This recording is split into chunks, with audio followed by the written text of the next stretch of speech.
ஐயனார் துணை அடுத்த வர எபிசோடில் பார்த்தீங்கன்னா சந்தாவை பார்க்குறதுக்காக சேரன் சோழன் அதுக்கப்புறம் நீலா 3 பேர் பார்த்திங்க அப்படின்னா பீகாருக்கு போயிருப்பாங்க. அங்கே போயிட்டு ரூம் எடுத்து தங்கியிருப்பாங்க. அதுக்கப்புறம் பார்த்தீங்கன்னா சந்தாவோட அண்ணனுக்கு ஃபோன் பண்ணி எங்கள் வீடு இருக்குது இதெல்லாம் வந்து விசாரித்து வச்சுருப்பாங்க. அவங்க பார்த்திங்க அப்படின்னா இப்போ நீங்கள் வீட்டுக்கு வந்தால் பெரிய பிரச்சனை ஆயிரும், ஏற்கனவே சந்தா வந்து இந்த விஷயம் தெரிஞ்சு அடித்து வச்சுருக்காங்க, யாரையும் பார்க்கக்கூடாது பேசக்கூடாதுன்னு சொல்லிட்டு அவங்கள வந்து அடித்து வச்சுருக்காங்க.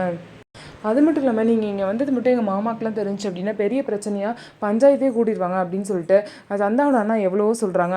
ஆனால் பார்த்திங்க அப்படின்னா சோழனும் நீங்களாவும் அதெல்லாம் இருக்கட்டும், என்ன பிரச்சனை வந்தாலும் நாங்கள் வந்து சமாளிச்சுக்கிறோம், சந்தாவோட அம்மாவையும் அப்பாவையும் பார்த்து நாங்கள் பேசுகிறோம், இந்த விஷயத்தெல்லாம் பேசாமல் பண்ண முடியாது, பேசினாலும் இதுக்கு ஒரு முடிவு கிடைக்கும் அப்படின்னு சொல்லிட்டு அவங்க ரொம்பவே ஃபோர்ஸ் பண்ணனால சரி வேறு சொல்லிட்டு வேறு வழியே இல்லாமல் சந்தாவோட அண்ணன்னு பார்த்தீங்கன்னா அவங்க 3 பேரையும் வந்து அவங்க அம்மா அப்பா கிட்டே பேசுகிறதுக்காக கூட்டிகிட்டு போகிறாங்க.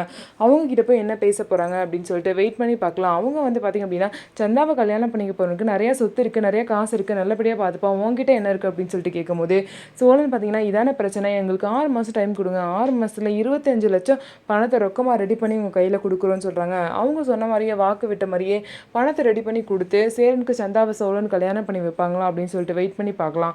நம்ம வீடியோ உங்களுக்கு பிடிச்சிருந்தா நம்ம வீடியோவை லைக் பண்ணிவிட்டு பாருங்கள்.